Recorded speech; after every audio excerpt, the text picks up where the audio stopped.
The cube of an integer is called a perfect cube.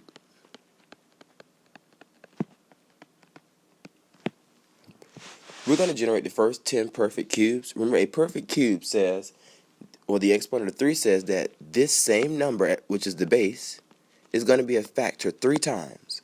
So 1 to the third power is the same as 1 times 1 times 1, which is 1. 2 to the third power, 2 cubed, is the same as 2 times 2 times 2, which is 8. We continue on. 3 times 3 times 3 is 9, followed by 64, 125, 6 times 6 times 6, 216,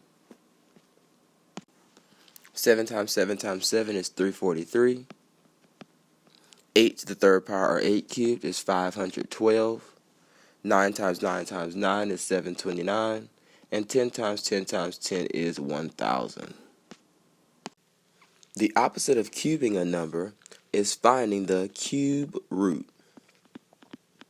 When we find the cube root looks like this. As we can see here, the radical sign, we have an index, that's small 3. It's called an index. So it has an index of 3. We read this as the cube root of x. Alright? So when we think about the cube root again, we're thinking about a number as a factor, that same number as a factor 3 times. That's what that root of 3 means. All integers have only one cube root. So square root, we can have 2 or none. In this case, all integers have one cube root. Why?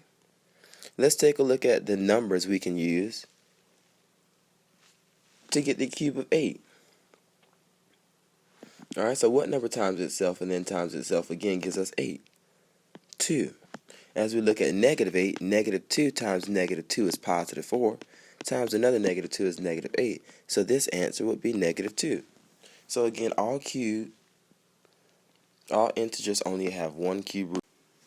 To find the cube root of 64, we ask ourselves, what same number as a factor 3 times gives us 64? That number is going to be 4 times 4 times 4, so the answer here is 4. In the next example, what number as a factor 3 times gives you 343? That number is 7. In the next example, the cube root of negative 27, negative 3 times negative 3 is positive 9, times negative 3 is negative 27, so this answer is negative 3. The cube root of negative 1 means what number as a factor, what same number as a factor 3 times gives you negative 1. Negative 1 times negative 1 is positive 1. Positive 1 times negative 1 is negative 1, so the answer there is negative 1.